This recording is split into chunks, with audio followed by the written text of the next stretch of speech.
as well. The first one that I had heard of, just to give you some backstory, was called the Black Hat Cooperative. It was something like this. I'm sorry, but they advertised it the same way, where like, hey, you become a part of a community, you might get phone calls with information, which sounds pretty awesome. You know what I mean? You get mailed stuff, and you and all the other players on the entire planet are trying to put together this mystery to solve it. Now, to Hunt a Killer, same sort of concept. We got our first box, and we go online and we watch a video, and the guy explains like, this first box is for you to get familiar with the characters that you're dealing with.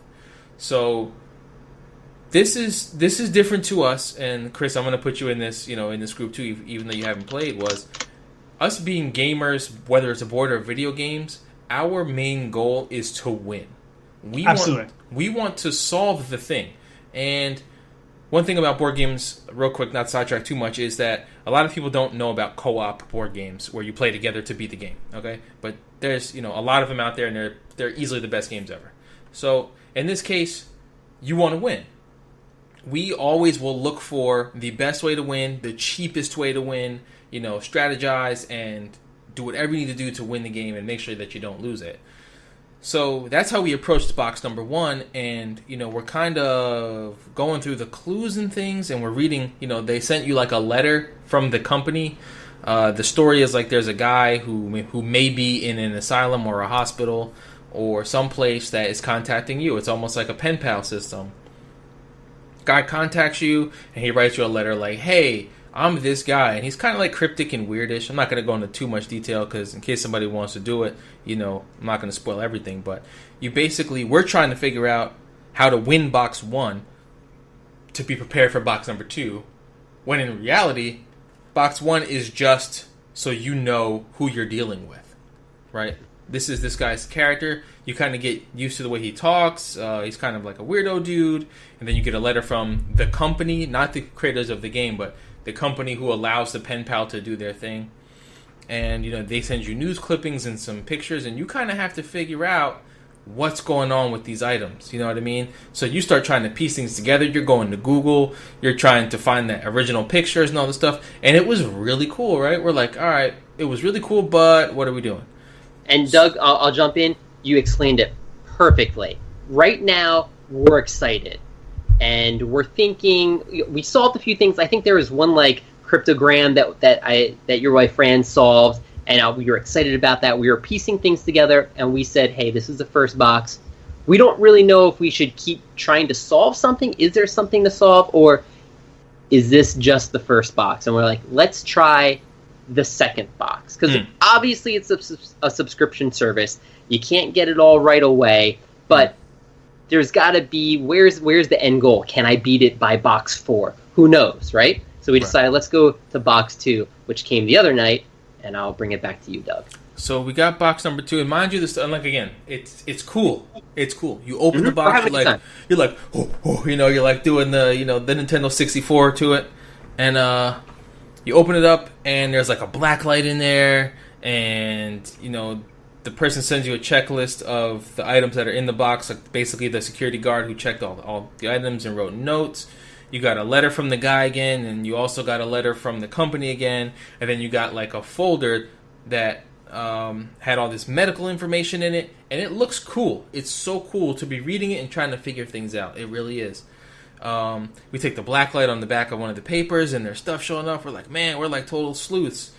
But by the end of the box, we're at this kind of standstill between me and my wife Corey and Andrea, where we're like, is there something we're supposed to get to again to get to the next box? Is there something we're supposed to do? To do, like, is there a goal with the information that we have from box 1 and 2 to beat that, to prepare for box 3? Like, we have this thing now. Box 3 is going to come. We're like, whoa.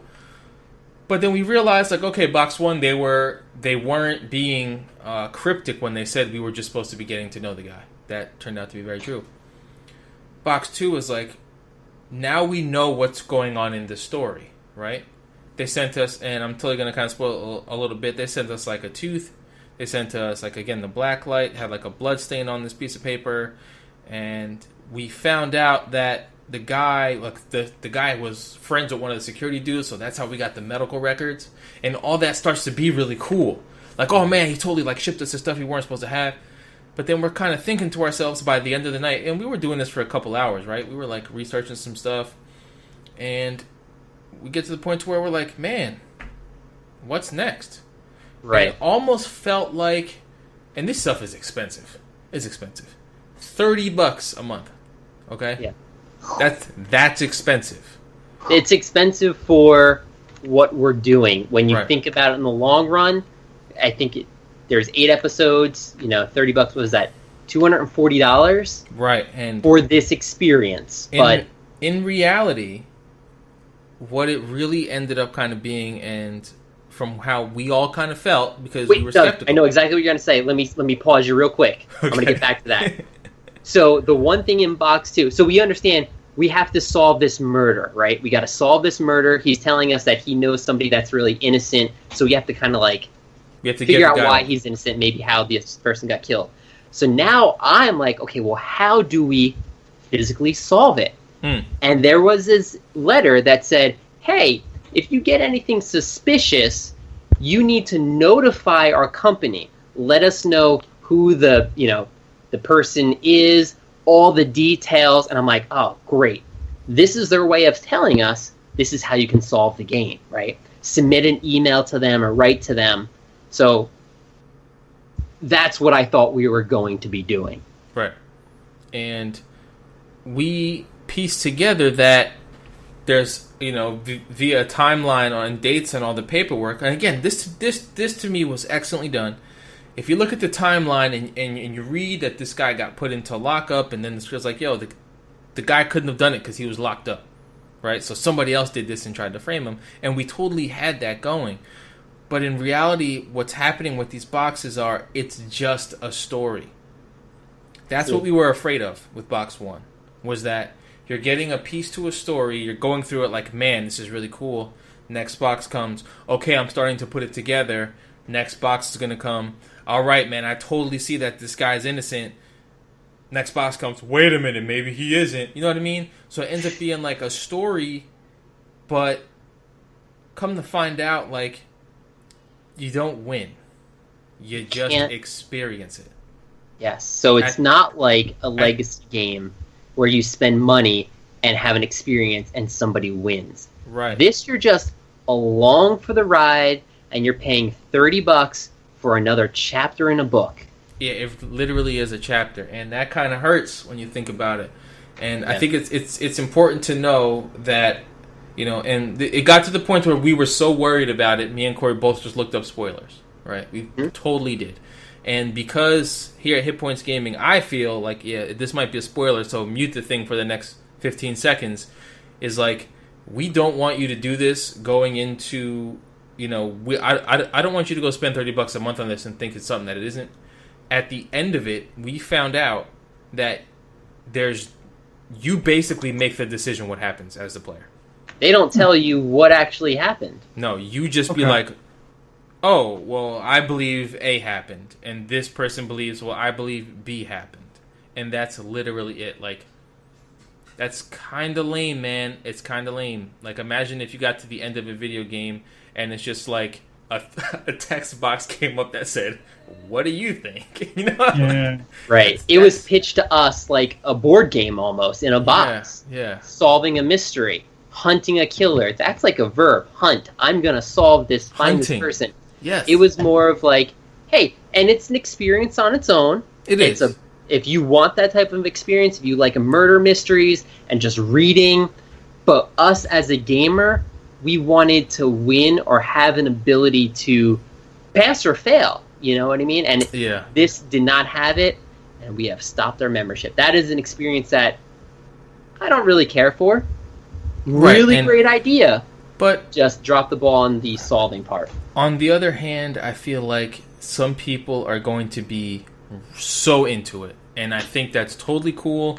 You want to get the box and go through it, and you have this kind of mystery of like a pen pal guy and what's going on. I'm not saying that I'm not going to say that it's bad, you know, just like I wouldn't say Madden is bad. I don't play it. But it's definitely not an experience for everyone, and it's important to know what you're getting into. That's what I feel like we need to mention here. Absolutely. So, pros and cons of gaming. There's a lot of different versions, and maybe people that, again, don't know about board games got hooked on this, Doug, because they don't know really what else is out there, and this is something new to them. You know, and it definitely would have been sharp if we didn't have board games where we could actually win or lose, and an interactive book, you know, and read. So it has its own niche, and not everyone enjoys board games or video games. So I don't know why they would be listening to us, but we have to be conscious and aware that people may not. So yeah, I think that's important. You know, that's a very important point to make, as far as, you know, we want to educate you on what we're doing and the things that we're playing and what's good and what's bad. And that for us just happened to be bad. Hit Points Gaming does not approve of, you know, to hunt a killer. No. Thumbs down. So, Thumbs down. Is there anything else that you guys want to mention for this podcast? No, man. I believe you know, I'm happy that we got to talk about Twilight. I'm happy that we got to talk about some of the old stuff and why we do play board games. Chris, you got anything? I'm looking forward to Scott Pilgrim. It's a Scott Pilgrim, like a card game. I'm not usually into card games, but it looks pretty cool. It's Scott Pilgrim. I think we were all kind of into that thing when it was back in the day. It kind of sucks that it's been taking a while, but that's a game I'm looking forward to. It sounds pretty neat. It's like 6 people, 6 characters, and there's things you can do like both sides of the cards. That's really it. Cool. Corey, you got anything? I'm good, man. I'm looking forward to getting my board game table finally in from Kickstarter, and I will be christening it with Twilight Imperium. Hopefully, when has it shipped yet? The table? When does it ship? There was an issue with the first batch of shipping, and they were packaged right, and some of them cracked. No. Yeah, some of the tabletops cracked, and the actual like insert, like the foam, shrunk and whatnot. So I just said, hey, I'll wait. I'll be one of the last ones if, you know, take your time, make sure you send it to me correctly. So you're supposed to get it, I think by November. Oh, cool. Getting them in. So soon. I'm looking forward to it. Awesome. Well, thanks everyone for listening to this episode of Hit Points Gaming's podcast. And make sure you check us out on Spreaker with the Filling the Void Podcast Network. Also on iHeartRadio. And I hope everyone has a wonderful morning or evening. Take it easy, guys.